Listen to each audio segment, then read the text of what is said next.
Frog and Toad all year.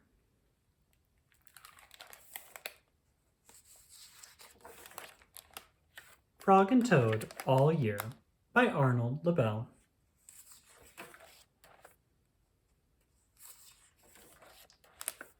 Down the hill.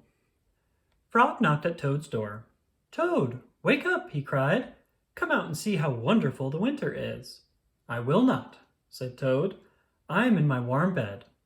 "Winter is beautiful," said Frog. "Come out and have fun." "Blah," said Toad. "I do not have any winter clothes."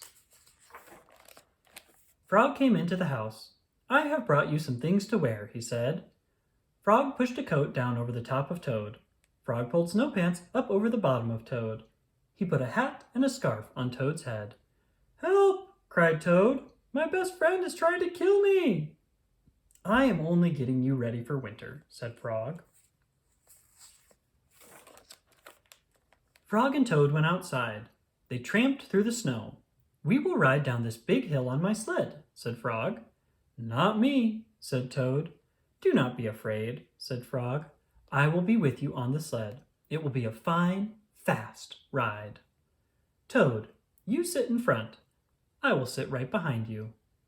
The sled began to move down the hill. "Here we go," said Frog. There was a bump. Frog fell off the sled. Toad rushed past trees and rocks. "Frog, I am glad that you are here," said Toad. Toad leapt over a snowbank.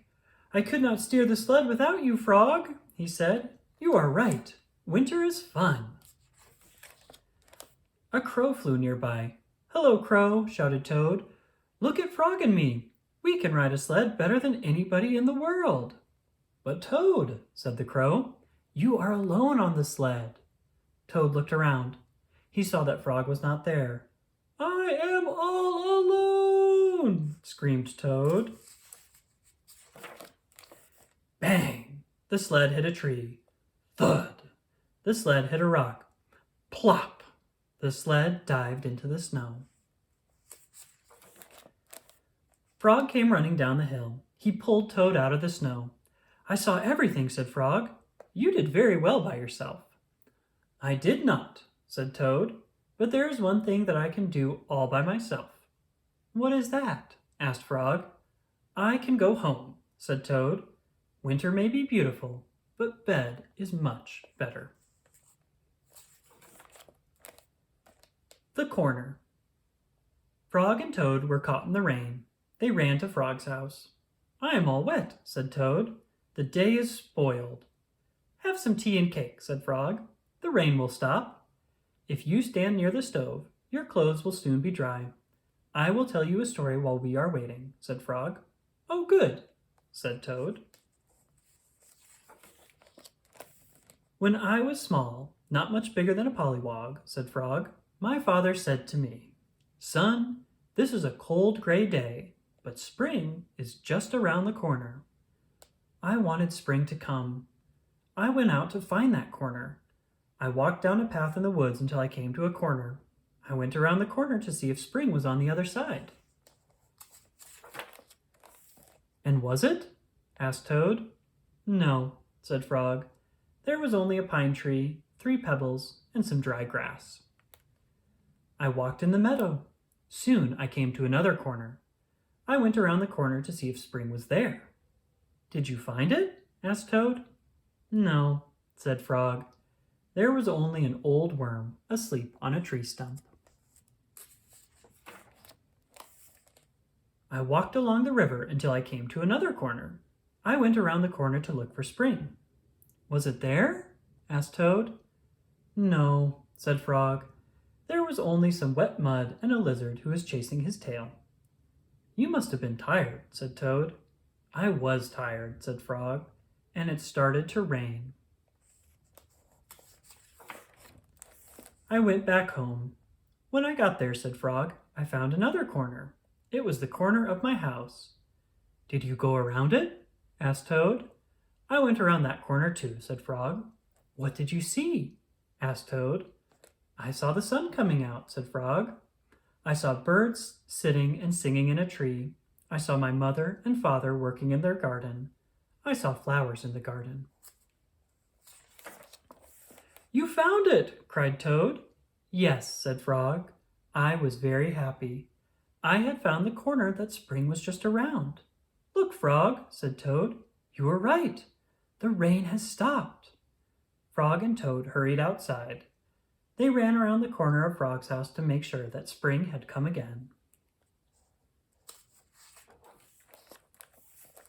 Ice cream.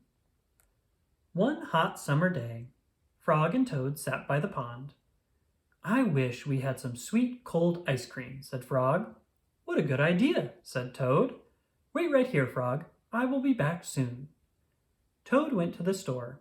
He bought 2 big ice cream cones. Toad licked one of the cones. "Frog likes chocolate best," said Toad, "and so do I." Toad walked along the path. A large, soft drip of chocolate ice cream slipped down his arm. "This ice cream is melting in the sun," said Toad. Toad walked faster. Many drops of melting ice cream flew through the air. They fell down on Toad's head. "I must hurry back to Frog," he cried. More and more of the ice cream was melting. It dripped down on Toad's jacket. It splattered on his pants and on his feet. "Where is the path?" cried Toad. "I cannot see." Frog sat by the pond waiting for Toad. A mouse ran by. "I just saw something awful," cried the mouse. "It was big and brown." "Something covered with sticks and leaves is moving this way," cried a squirrel. "Here comes the thing with horns," shouted a rabbit. "Run for your life!" "What can it be?" asked Frog. Frog hid behind a rock. He saw the thing coming. It was big and brown. It was covered with sticks and leaves. It had 2 horns. "Frog!" cried the thing. "Where are you?" "Good heavens!" said Frog. "That thing is Toad." Toad fell into the pond. He sank to the bottom and came up again. "Drat!" said Toad. "All of our sweet cold ice cream has washed away." "Never mind," said Frog. "I know what we can do." Frog and Toad quickly ran back to the store. Then they sat in the shade of a large tree and ate their chocolate ice cream cones together.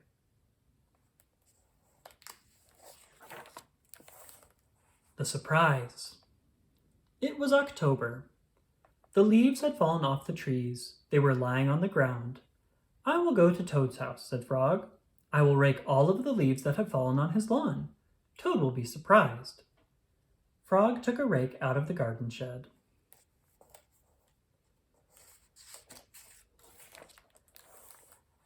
Toad looked out of his window. "These messy leaves have covered everything," said Toad. He took a rake out of the closet. "I will run over to Frog's house. I will rake all of his leaves. Frog will be very pleased." Frog ran through the woods so that Toad would not see him. Toad ran through the high grass so that Frog would not see him.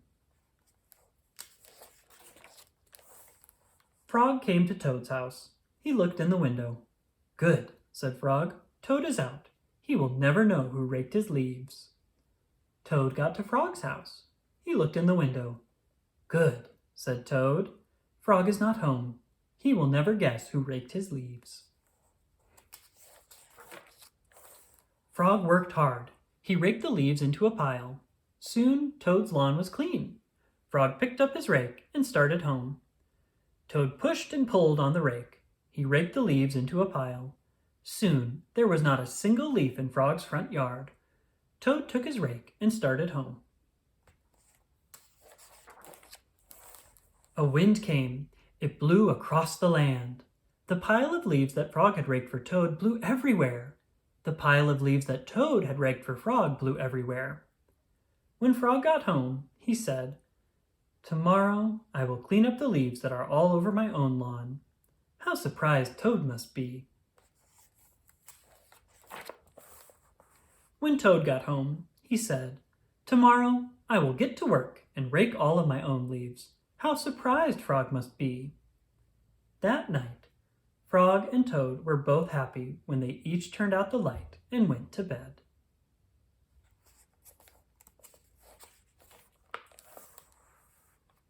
Christmas Eve.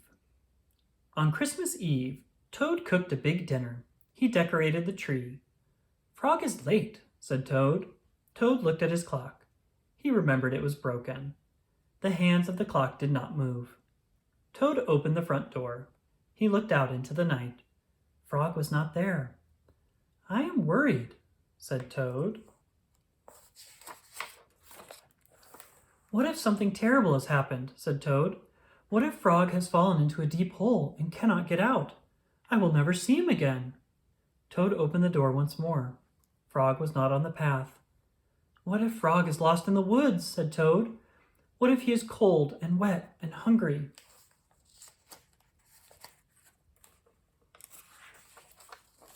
"What if Frog is being chased by a big animal with many sharp teeth? What if he is being eaten up?" cried Toad. "My friend and I will never have another Christmas together." Toad found some rope in the cellar. "I will pull Frog out of the hole with this," said Toad. Toad found a lantern in the attic. "Frog will see this light. I will show him the way out of the woods," said Toad. Toad found a frying pan in the kitchen. "I will hit that big animal with this," said Toad. "All of his teeth will fall out." "Frog, do not worry," cried Toad. "I am coming to help you." Toad ran out of his house. There was Frog. "Hello, Toad," he said. "I am very sorry to be late. I was wrapping your present." "You are not at the bottom of a hole?" asked Toad. "No," said Frog. "You are not lost in the woods?" asked Toad. "No," said Frog. "You are not being eaten by a big animal?" asked Toad. "No," said Frog. "Not at all." "Oh, Frog," said Toad, "I am so glad to be spending Christmas with you."